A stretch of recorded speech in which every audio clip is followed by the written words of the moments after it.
I am Michael Sheehan. And I am Preston Glace, and this week... Davanti si scatta. Van Vleuten che prende in mano la situazione. We're going to talk about the Giro Rosa, U.S. Nationals, and we're going to give you our Tour de France picks. But to start with, let's talk about the Giro Rosa coming up on FloBikes, July 5th through the 14th. What do we got going on? Yep, big women's tour stage race, 10 days. Last year's race, of course, was won by Annemiek van Vleuten. She emerged victorious over Ashley Moolman by over 4 minutes. This year's race, we are starting off with a team time trial that finishes in Castellana de Coppi. This is, of course, the birthplace of Fausto Coppi and his brother Circe, so we are going to get a lot of Italian cycling heritage on the television screens just from the start. And then fast forward past a couple lumpy sprint days, the real meat of this race is going to start around stage 5, where we're going to get to see the Gavia finally. Yeah, if you were bummed like we were that you didn't get to watch the men's Giro go over the Gavia Pass, don't worry. You will get to see it in the Giro Rosa. So excited to watch them go over the Gavia Pass. If you haven't seen the extra content bits that we did around that, it's a pretty awesome mountain pass. And the women are actually finishing on top of the Gavia this year in the Giro Rosa Stage 5. It's going to be pretty spectacular. They are taking a different route than what the men were meant to do. Of course, the men's race did get canceled, rerouted in the Giro d'Italia this year. Women, they are going through Bormio on the backside of the Gavia and going up what is something like a 24-kilometer climb all the way to the first summit finish of the race. Yeah, it's going to be quite a long drag. And is there still snow up there? Do you know?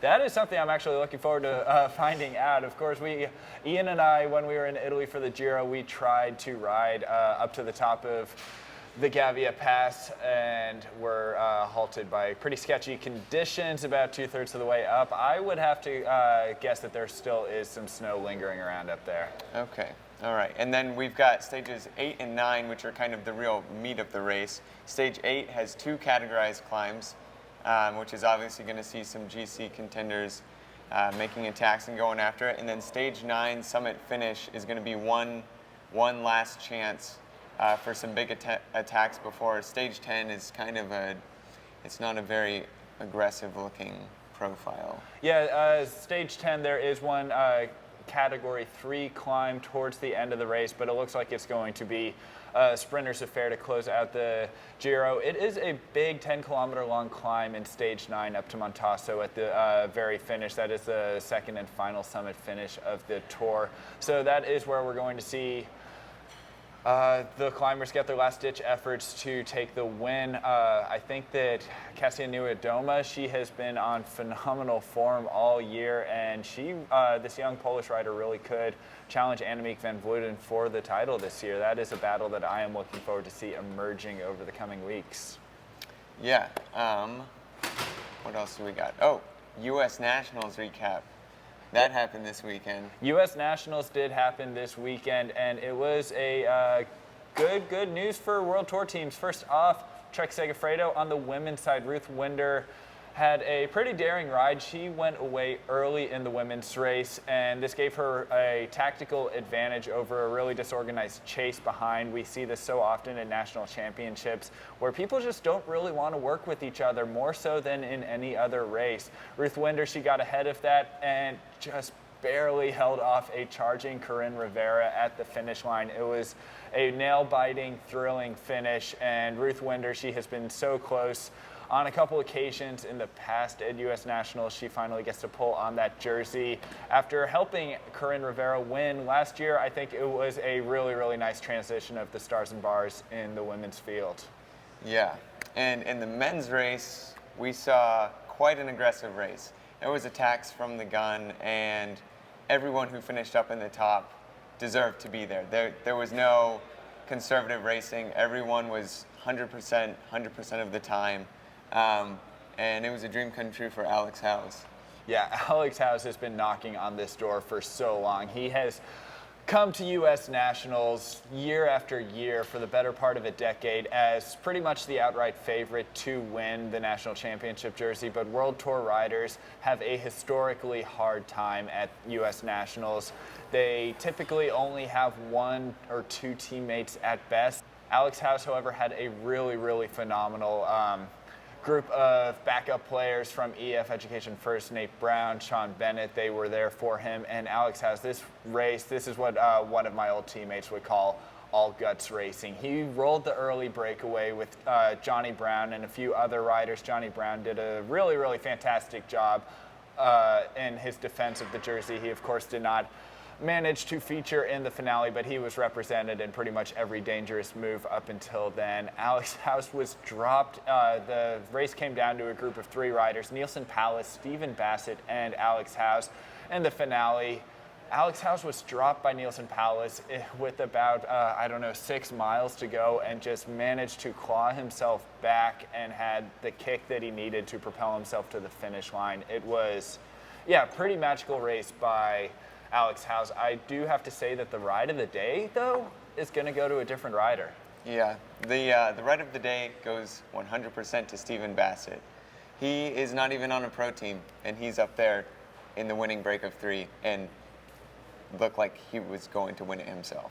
Yeah, I actually had my money on Stephen Bassett from about 20 miles out. We'll give you a little bit of background on this rider. Stephen Bassett rode for the Silber Pro Cycling Team up until this year. 2018 saw a really dismal showing from Stephen. He suffered injuries, was pretty much unable to race his bike for the entirety of the year. He had a saddle sore, actually, which ended up sidelining him. It turned into a cyst. He needed multiple surgeries. It was just a nightmare scenario for a cyclist because when something gets that bad, you just can't sit on the bike.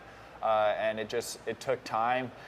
This was really hard for Stephen. He ended up having to go down to the amateur ranks this year, and this is what I love about this story. This is when most riders, honestly, would have probably quit, gone and gotten a real job. But Stephen Bassett stuck it out. He signed for an amateur team, and what he produced is the best season of his life. The mental fortitude that he's had to get himself not only healthy, recover from this injury, recover from not being able to ride for almost a year, to being on the form that he has is phenomenal. He won Oak Glen, the mountaintop finish at Redlands this year, which has been won by very good riders, Sepp Kuss, Phil Guyman, to name a few. And then he went on to win 2 stages at Joe Martin's stage race. He took the overall that week, and now his hometown national championship, he got 2nd.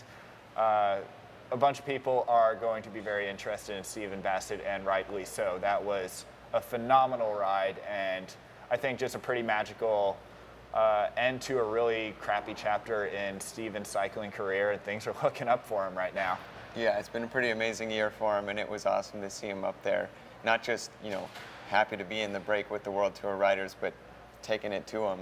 No, he had every intention of winning, and he came very close. So very good ride for Stephen Bassett. Looking forward to seeing what else he does. Now, let's get into the final bit of our show. Tour de France, it is coming up. We are going to go down our picks for the jerseys. Let's start with Young Rider's jersey, white jersey. Young Rider jersey. All right, who do you have? Well, I guess we'll have to segue to yellow jersey first, because my yellow jersey is my white jersey. Okay, I feel like I know who this everyone, is. I feel like I know. If you saw last week's show, Egan Bernal is my pick, and if he wins yellow, he obviously wins white as well. Okay. All right, well, I'll just go ahead and I'll give you my yellow jersey while we're here. Romain Bardet.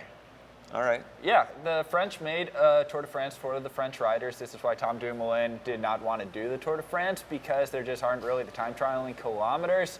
It is suited for a Frenchman, aka a climber. I think that this is Romain Bardet's year above all else. That's a good pick, and you are right about the climbing versus time trialing thing. They made this route because they want a Frenchman to win the Tour. All right, Bardet's our guy. Okay, so white, you have Bernal. Yes. And I thought it's interesting that you go with Bardet for yellow, because that was actually my pick for the mountains classification. Interesting. Yeah, he's not going to be worried about the mountains points. He might scoop it up incidentally, though. So for my my white jersey, I am going to go. Since you already took Bernal, I did write down Bernal. I'm going to go with a bold call here. Wout van Aert. I could see it. Realistically, he's not going to win the white jersey. I will admit that. He probably does not have what it takes to get over 3 weeks of mountains just yet. However, he is going to be the most exciting young rider that is not a real competition in the Tour de France, but I can't wait to see what he does over the 3 weeks. It's really exciting to see him in his inaugural Grand Tour. Polka dot, you said? Polka dot is Bardet for me. Polka dot, Bardet. All right. My polka dot, Thomas again. Okay. He's been third. He's been second. He is in every breakaway that matters. Yeah, that's true. He needs this jersey. Thomas again needs this jersey. And you only go up, right? 3, 2. 3, 2, and 1. It's his year. All right. Green Alrighty. jersey. Green jersey. I am not going to go with Sagan, even though it should be the safe bet. I'm going to go with Michael Matthews. I like that. I was going to call you an idiot, but I actually like that. Because without Tom Dumoulin to race for GC, Sunweb kind of has more options for their other riders now. And I think if there's any year, Sagan's not on best form this year. He's still showing, as from Tour de Suisse, was showing he's on the right trajectory for another green jersey. But if there's any year that Matthews could win it, I think it's this year. I appreciate that. I, however, do disagree. I think that this is Sagan's competition. I have not seen any chinks in his armor in any Tour de France's of past in his pursuit of the green jersey. I don't see any reason why he is going to have any issues this year. We will find out in about a month, though. Yeah, and comment below with your jersey picks and reasons why, because we want to know. You know? Yep, we'd love to see what you're thinking. Thank you for joining us, and we will see you next time. Yeah, go ahead and tune in, watch Giro Rosa on demand on FloBikes, and see you next week.